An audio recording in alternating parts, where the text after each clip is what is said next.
stunning op-ed from the American College of OBGYNs and Gynecologists announcing support for, quote, no-limit abortions up to birth.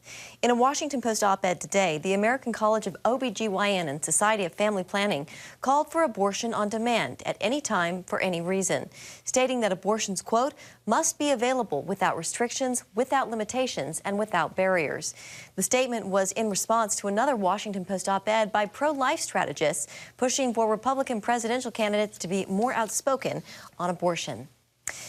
Dr. Ingrid Skopp is a practicing OBGYN and Director of Medical Affairs for the Charlotte Lozier Institute, and she joins us now. Dr. Skopp, welcome.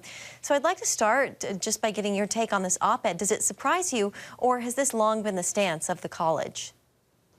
Well, sadly, this is not surprising to me. I've seen a progression over the years of more and more pro-abortion stances taken by ACOG's leadership. I've been a member of the organization for about 30 years. They have never surveyed their membership about our feeling about the pro-abortion positions that they take. The reality is that only 7 to 14% of practicing obstetricians will perform an elective abortion. So those of us on the ground caring for women do still realize that we have a second patient, the fetus, and we do care for both of our patients. But unfortunately, there's a division within ACOG. There are good quality evidence-based recommendations that doctors follow regarding clinical issues.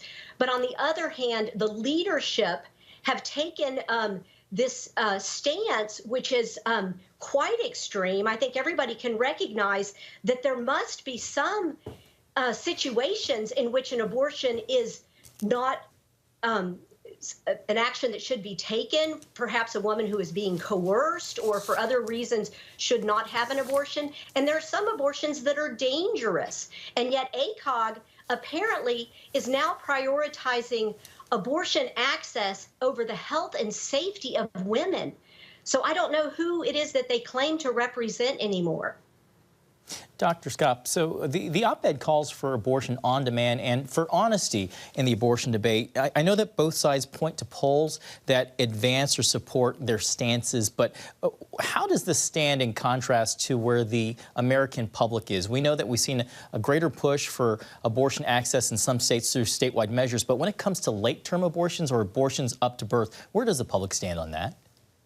I think everybody, is intrinsically uncomfortable with the idea of late abortions. We all have seen ultrasounds of fetuses at these later ages. We've seen perhaps children within our family or of our friends who've been born prematurely that are, struggling to survive at the same gestational ages that ACOG is now saying their lives can be ended for any reason whatsoever. I think it's good that this discussion is happening so that the American public can come to the realization that, yes, late abortions are happening.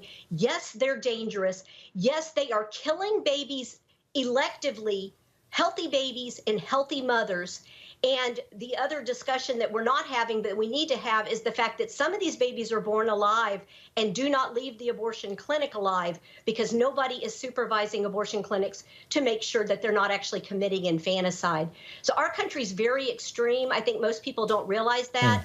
And yet if you ask them consistently, they'll say, no, we should have restrictions far earlier in pregnancy. Dr. Ingrid Skopp with the Charlotte Lozier Institute, thank you so much for your time. Thanks for being with us tonight. Thank you.